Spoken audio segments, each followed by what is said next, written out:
में हम लोग पढ़े थे ट्रांसक्रिप्शन, प्रोटीन सिंथेसिस दो चरणों में पूर्ण होता है, जिसमें पहला था ट्रांसक्रिप्शन और दूसरा है ट्रांसलेशन।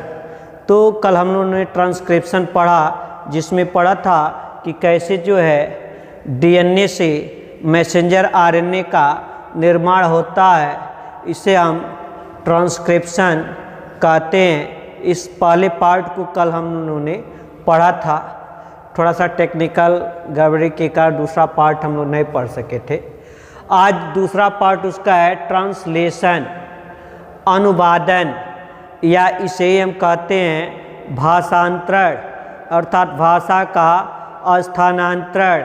इसमें जो है 20 अमीनो अम्ल में से सभी अमीनो अम्ल जो है, वैसे तो इस प्रकृति में जो है 300 से अधिक अमीनो अम्ल जो है उपलब्ध है, लेकिन इस 300 में से मात्र 20 अमीनो अम्ल ही प्रोटीन निर्माण में जो है भाग लेते हैं। तो ये 20 अमीनो अम्ल में से जो है सभी साइटोप्लाज्म में कोशिका द्रव्य में जो है निष्क्रिय रूप से पाए जाते हैं, और प्रत्येक अमीनो अम्ल जो है ट्रांसफ़र आरएनए से जुड़ने से पूर्व जो है एक एंजाइम है, अमीनो एसाइल सिंथेटेज एंजाइम। इस अमीनो एसाइल सिंथेटेज एंजाइम से एक प्रत्येक अमीनो अम्ल पहले सक्रिय होता है, एक्टिवेट होता है, उत्प्रेरित होता है प्रोटीन निर्माण के लिए। तो इसे ही हम एक्टिवेशन ऑफ अमीनो एसिड्स अर्थात अमीनो अम्ल का सक्रियण कहते हैं। तो इसमें जो है ये अमीनो एसिड, यहाँ ए लिखे हैं, अर्थात अमीनो एसिड्स, और एटीपी से जुड़ेगा, ऊर्जा यौगिक है एटीपी। तो इसको अमीनो अम्ल को सक्रिय करने के लिए अमीनो एसाइल सिंथेटेज एंजाइम कार्य करता है, तो बन जाता है अमीनो एसिड एएमपी कॉम्प्लेक्स, और इनऑर्गेनिक फास्फेट 2 समूह निकल जाता है। तो इस अमीनो एसिड एएमपी कॉम्प्लेक्स में जो है ये एंजाइम जो है अभी समाहित है। फिर दूसरा जो फेज आता है, स्टेज आता है, वह है attachment of activated amino acids with transfer RNA, अर्थात ये जो अमीनो एसिड्स जो है सक्रिय हुआ वो कैसे ट्रांसफर आरएनए से जुड़ता है। तो ये अमीनो एसिड एडिनोसिन मोनोफॉस्फेट जो कॉम्प्लेक्स है ये ट्रांसफर आरएनए से जुड़ता है, जिसमें enzyme amino acyl synthetase enzyme इसमें जुड़ा हुआ है, तो बन जाता है amino acid transfer RNA complex. और एंजाइम का कार्य होता है कि क्रिया पूर्ण होने के बाद जो है स्वयं बिना अपघटित हुए क्रिया के अंत में प्राप्त हो जाता है। तो अमीनो एसाइल एंजाइम जो है अलग हो जाता है, और जो एएमपी इस कॉम्प्लेक्स में था वो भी यहाँ पर अलग हो गया। इस प्रकार से जो है एक्टिवेटेड अमीनो एसिड से ये ट्रांसफर आरएनए जुड़ जाता है, क्योंकि हम पीछे पढ़ चुके हैं आरएनए की भूमिका क्या होती है प्रोटीन संश्लेषण में, कि ये ट्रांसफर आरएनए या सॉल्युबल आरएनए जो है ये अमीनो अम्ल से जुड़ता है, और जुड़कर जो है उसको राइबोसोम्स पर जो है जो साँचा बना हुआ है साँचे तक ले आने का काम करता है। इसलिए इसे स्थानांतरण आरएनए या ट्रांसफर आरएनए कहते हैं। फिर से अब जो है जब अमीनो अम्ल से ट्रांसफर आरएनए यहाँ जुड़ चुका, अटैचमेंट हो गया, तो फिर से तीसरा स्टेज है इनिशिएशन ऑफ पॉलीपेप्टाइड चेन, अर्थात पॉलीपेप्टाइड चेन का प्रारंभन। तो पॉलीपेप्टाइड चेन का प्रारंभन जो है, श्रृंखला का प्रारंभ जो है हमेशा मेथियोनिन अमीनो अम्ल से होता है, और इस मेथियोनिन अमीनो अम्ल का जो कूट होता है वह होता है AUG। मेथियोनिन अमीनो अम्ल का जो कूट है वह AUG है, AUG कूट अर्थात क्या, कोडान, त्रिक अमीनो अम्ल का समूह जिस पर सांकेतिक सूचना होता है उसे हम कोडान कहते हैं। तो मेथियोनिन अमीनो अम्ल का प्रारंभिक कोडान जो है वो AUG है। इसे प्रारंभिक कोडान इसलिए कहते हैं क्योंकि श्रृंखला का प्रारंभ होना, श्रृंखला का बनना मेथियोनिन अमीनो अम्ल से ही प्रारंभ होता है। और ट्रांसफर RNA जो इससे जुड़ता है, जैसे एक हुक होता है जो ऐसे टेढ़ा होता है, दूसरे किसी पात्र में इसे जो है उलझाना है तो ऐसे होता है और जाकर उलझ जाता है, तो एक कूट हुआ तो दूसरा प्रतिकूट हुआ। तो ट्रांसफर RNA पर जो प्रतिकूट होता है वह होता है UAC, नहीं A, तो A से RNA में इसके जोड़ा बनेगा क्या, U। यहाँ U है तो RNA में A, यहाँ G है अर्थात गुआनिन है तो यहाँ साइटोसिन, तो प्रतिकूट होता है।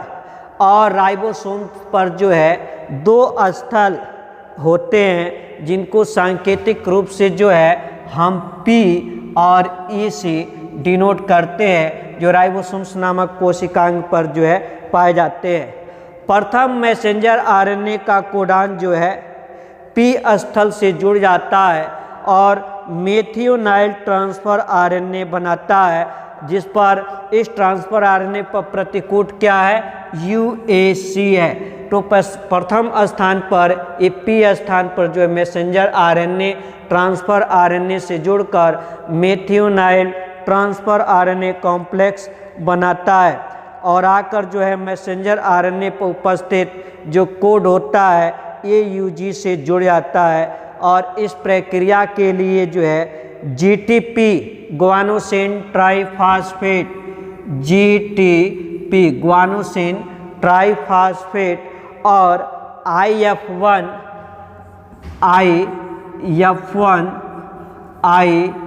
IF2 और IF3 initial factor 1, initial factor 2, initial factor 3 ये जो है ये कार्य करते हैं। इनकी देखरेख में जो है ये ट्रांसफर RNA और अमीनो अम्ल का कॉम्प्लेक्स बनता है।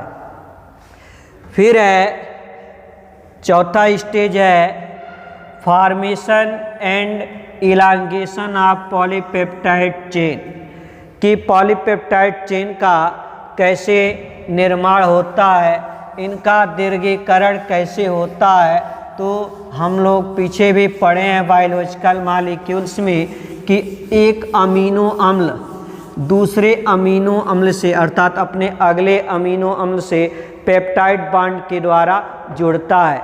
अमीनो अम्ल नहीं तो पीछे पढ़े ना क्या भाई, एक कार्बन और यहाँ आयोनाइज्ड फॉर्म में अमीनो अम्ल का जो संरचनात्मक प्रारूपिक सूत्र है COO-, यहाँ H और यहाँ अमीनो समूह NH3 पॉजिटिव, ये पार्श्व समूह R है जिसके ऊपर अमीनो अम्ल की प्रकृति निर्भर करती है। तो R1 लिख दिए, कोई अमीनो अम्ल है।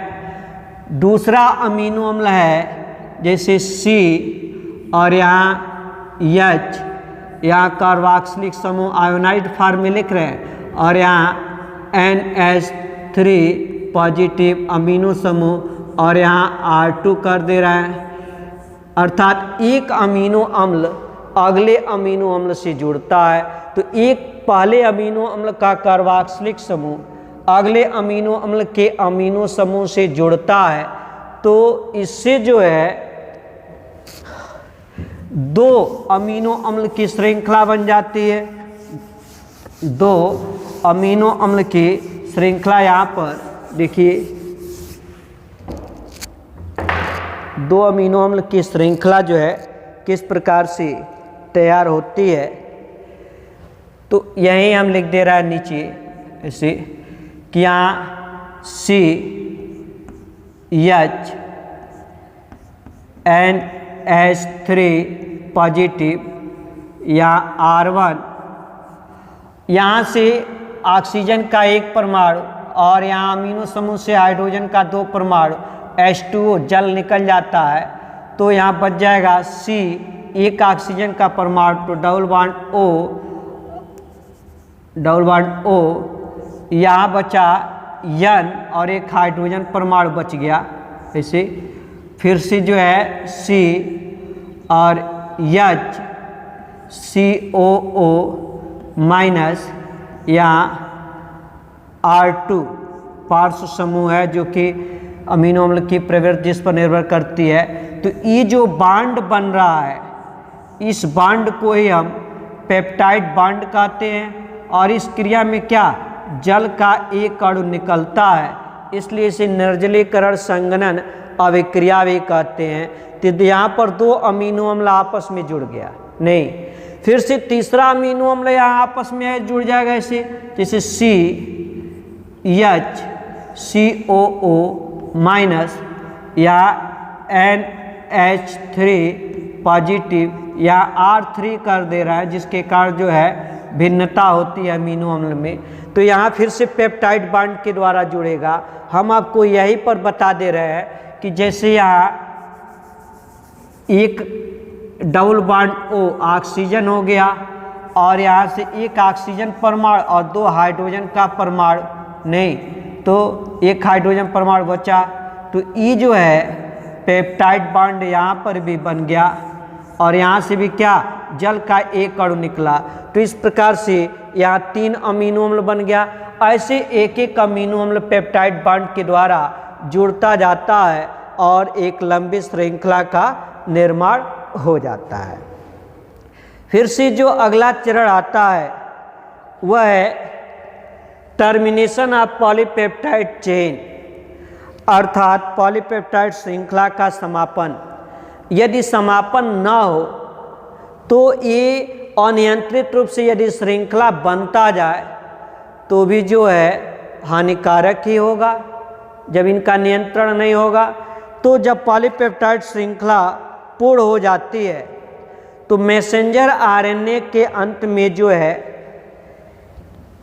UAA, UGA, UAG, ये 3 कोड है UAA, UAG और UGA। इन तीनों में से जो है किसी एक कोडान के होने से पॉलीपेप्टाइड श्रृंखला का बनना जो है रुक जाता है, समापन हो जाता है। और इस समापन कोडान की पहचान जो है RF1 और RF2 अर्थात रिलीज फैक्टर 1 रिलीज फैक्टर 2 इस समापन कोडान का पहचान करते हैं। अर्थात जब मैसेंजर आरएनए पर जो है इन तीनों कोडान में से UAA, UGA, UAG में से कोई भी एक आ जाता है तो श्रृंखला का बनना जो है समाप्त हो जाता है। फिर से आता है modification of released polypeptide chain, कि जो मोचित पॉलीपेप्टाइड श्रृंखला है, जो मुक्त पॉलीपेप्टाइड श्रृंखला है, जो यहाँ अभी हमें जो है प्राप्त हुआ, इसका मॉडिफिकेशन कैसे होता है, रूपांतरण कैसे होता है, अर्थात प्रोटीन के रूप में परिवर्तन कैसे होता है। तो मुक्त होने के बाद जो है जो पॉलीपेप्टाइड श्रृंखला में रूपांतरण हो जाता है, इसमें जो प्रथम अमीनो अम्ल मेथियोनिन से प्रारंभ हुआ था, तो प्रथम अमीनो अम्ल जो है मेथियोनिन से एंजाइम फार्मिलेज